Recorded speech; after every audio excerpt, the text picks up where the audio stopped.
Hello everyone. आज की video में हम डिस्कस करेंगे कॉन्फ्रेंस ऑफ पार्टीज के बारे में। लास्ट वीडियो में हम डिस्कस कर चुके हैं यूएनएफसीसी क्या है। अगर किसी ने वीडियो नहीं देखी तो प्लीज पहले उस वीडियो को देख लेना, क्योंकि उसमें मैंने बेसिक्स को डिस्कस किया हुआ है कि यूएनएफसीसी क्या है और ये टॉपिक जो है वो कहाँ से स्टार्ट हुआ था। ठीक है, उसके अलावा आपको क्या पता होना चाहिए क्लाइमेट चेंज क्या है, क्योंकि यूएनएफसीसी में हम सब कुछ क्या डिस्कस करते हैं, क्लाइमेट चेंज के बारे में डिस्कस करते हैं। और क्लाइमेट चेंज का क्या मतलब है, ग्लोबल वार्मिंग। ग्लोबल वार्मिंग से क्या मतलब है, ग्रीन हाउस गैसेज जो है हमारी उनसे रिलेटेड है। तो प्लीज आप ये सारे टॉपिक्स को पहले रीड कर लेना, तब आपको आगे की जो सारी वीडियोस हैं वो समझ में आएंगी।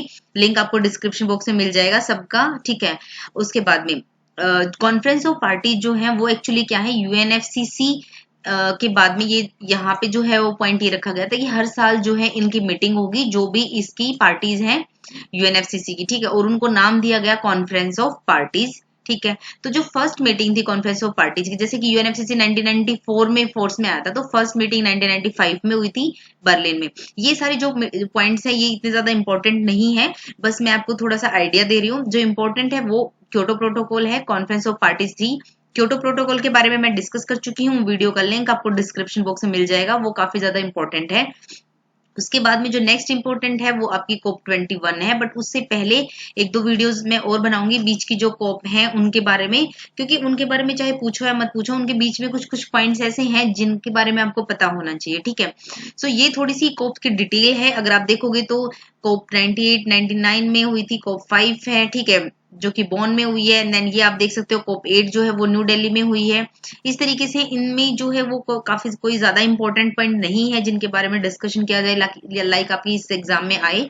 लेकिन कोप 13 है या कोप 15 है, इसके बारे में हम इस वीडियो में थोड़ा सा डिस्कशन करेंगे। ठीक है, सो जैसे हम बात करें कोप 13 की, कोप 13 में क्या डिस्कशन में आया था, बाली रोड मैप। यहीं पे क्या निकल के आया था, बाली एक्शन प्लान। ठीक है, तो ये दो टर्म्स आपको पता होने चाहिए, दोनों टर्म किस चीज से रिलेटेड है, कोप 13 से।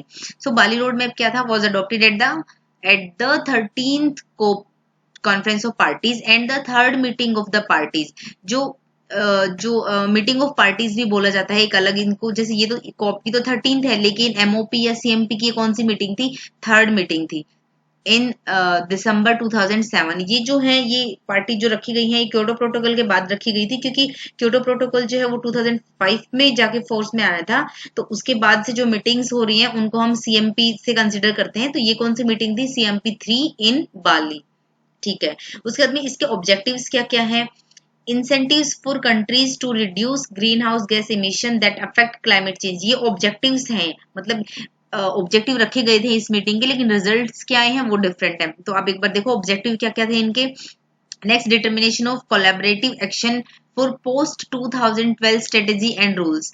क्या है एक्चुअली, जो क्योटो प्रोटोकॉल था उसकी जो उसका कमिटमेंट पीरियड था 2008 टू 12। ठीक है, तो उससे रिलेटेड क्या था कि हम इनको कुछ स्ट्रेटेजी और कुछ रूल्स भी बनाने हैं 2012, पोस्ट 2012 के बाद में क्या क्या एक्शंस लेने हैं to implement some emission commitments on developing countries. क्योंकि क्योटो प्रोटोकॉल में क्या था, कोई भी कमिटमेंट बाइंडिंग नहीं थी डेवलपिंग कंट्रीज की, सिर्फ डेवलप्ड कंट्रीज की था। जो आपको सीबीडीआर का जो कॉन्सेप्ट था वो वहीं से आया था। ठीक है, तो इनके ऊपर भी कुछ इमिशंस जो कमिटमेंट है वो इम्प्लीमेंट करना इनका एक ऑब्जेक्टिव था। अब इसकी आउटकम क्या आई है, इसके रिजल्ट क्या आए हैं, रिजल्ट क्या है, global consensus to finalize post 2012 commitments by 2009। ये इन्होंने क्या बताया कि ये फाइनलाइज कब करेंगे, पोस्ट 2012 के कमिटमेंट्स को बाय 2009 तक। मतलब 2009 में जो मीटिंग होगी उस टाइम तक आपके पास 2 साल हैं, तो 2 साल में आप ये डिस्कस कर लो कि हम पोस्ट 2012 के बाद क्या कुछ करने वाले हैं, क्या डिस्कस करने वाले हैं। ठीक है, ये रिजल्ट निकल के आया है। मतलब हुआ कुछ नहीं है अभी, अभी आपको 2009 में भी क्या करना है वो आप 2 साल में डिस्कशन करोगे। मतलब उस टाइम पे वो होगा नहीं होगा वो आगे देखेंगे।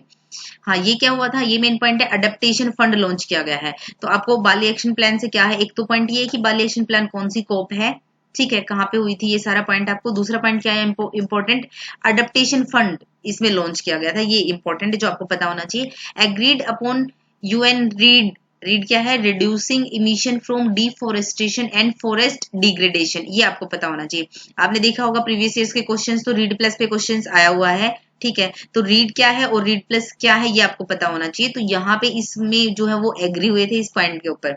रीड क्या है, रीड प्लस क्या है, वो आपको एक अलग वीडियो में मिल जाएगा। अब इस पे हम सिर्फ बाली एक्शन प्लान पे फोकस कर रहे हैं।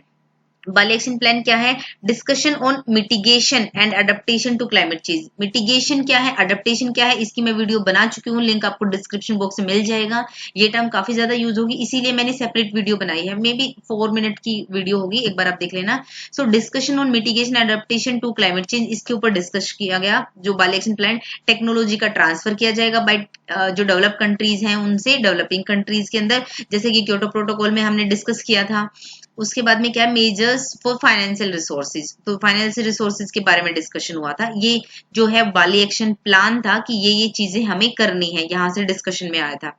मिटिगेशन एडेप्टेशन से रिलेटेड क्या पॉइंट है, प्रोविजंस क्या थे कि जो डेवलप्ड कंट्रीज है उनके लिए क्या प्रोविजन निकल के आया था, नेशनली अप्रोप्रिएट मिटिगेशन कमिटमेंट्स, एनएएमसी जो है वो मतलब ये डेवलप कंट्रीज के लिए ये है मिटिगेशन के लिए, और डेवलपिंग कंट्रीज के लिए क्या है, नेशनली अप्रोप्रिएट मिटिगेशन एक्शंस। मतलब वो वहां पे इसके अंडर कुछ भी प्लान कर रहे हैं ना, मिटिगेशन मतलब जो ग्रीन हाउस गैसेज को रिड्यूस करने के लिए अपनी कंट्री में, कोई भी डेवलपिंग कंट्री अगर कुछ प्लान कर रही है या फिर उन्होंने कोई भी एक्शन वहां पे लिया है, तो वो किसके अंडर आ जाएगा, नेशनली अप्रोप्रिएट मिटिगेशन एक्शंस के अंडर आ जाएगा। और ये किसके अंडर आएगा, कमिटमेंट्स के अंडर। तो ये 2 पॉइंट आपको पता होने चाहिए। जैसे मैंने बोला ना कि कोप के अंदर आपको पता क्या होना चाहिए, जैसे 13 हम क्यों डिस्कस कर रहे हैं, तो आपको इंपॉर्टेंट पॉइंट्स क्या है यहाँ पे, एनएमए ये क्या है, एनएमसीज क्या है, उसके अलावा रीड क्या है, और अडेप्टेशन फंड क्या है। तो ये सारे आपको पॉइंट पता होने चाहिए। और दूसरा पॉइंट यहाँ पर क्या है कि एक बेस जो आपको पता चला है कि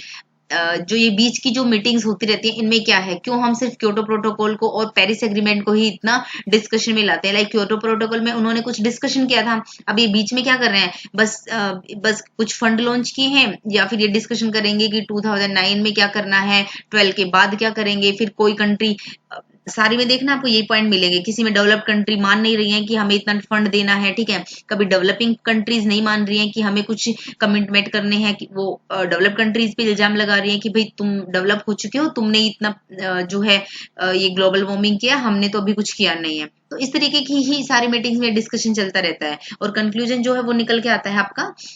इसलिए इंपॉर्टेंट आपकी सिर्फ पेरिस और क्योटो प्रोटोकॉल वाली मीटिंग रहती है, ये बीच वाली सिर्फ टर्म्स की वजह से इंपॉर्टेंट है। नेक्स्ट है आपके पास COP 15 जो कि 2009 में हुई थी, जिसको हम CMP या MOP 5 भी बोलते हैं, कोपेनहेगन, ठीक है। इसको एक कोपेनहेगन अकॉर्ड से भी जाना जाता है, अकॉर्ड कोपेनहेगन का के नाम से, ठीक है। तो इसमें क्या हुआ था, जैसा कि मैंने अभी लास्ट में ही बताया था आपको, 2008 में काफी कोई ज्यादा ऐसा कुछ कंक्लूजन नहीं निकला। 2007 में मैंने आपको बताया था, जो बाली का रोड मैप आ रहा था उसमें उन्होंने क्या बोला था कि पोस्ट 2012 के बाद हमें क्या करना है, इसका डिस्कशन हमें 2009 तक कर लेना है, ठीक है। तो अब 2009 में हम देखेंगे क्या उन्होंने डिस्कशन किया। अब देखो 2007 रोड मैप जो है वो aimed to formulate the post 2012 commitments targets over 2 years, ठीक है। फेल होगा ये, क्यों, due to disagreement between developed and developing countries. क्या ऑब्जेक्शन है उनका, CBDR के ऊपर, वही CBDR वाला प्रॉब्लम की जो डेवलप कंट्रीज हैं वो उनके ऊपर बाइंडिंग ज्यादा रहेगी क्योंकि उन्होंने ज्यादा किया, वही सेम वाली प्रॉब्लम, ठीक है, इसके ऊपर। और and binding commitment by developing countries, तो इन सारे पॉइंट्स के ऊपर हो रहा था जो है डिस्कशन। तो इसकी वजह से जो ये वाला है वो सक्सेस नहीं हुआ, इसको हम क्या बोलेंगे, फेलियर ही बोलेंगे। हाँ, बस ये कि आप ये देख लेना कोपेनहेगन अकॉर्ड होता क्या है, ये किस किस के बीच में हुआ था, between USA and basic countries. मतलब सारी कंट्रीज के बीच में कोपेनहेगन अकॉर्ड नहीं हुआ है। अगर मान लो क्वेश्चन बनता है तो वैसे बनेगा नहीं इनके ऊपर, ये तो सिर्फ आपको आगे की कॉप है उनको समझाने के लिए है।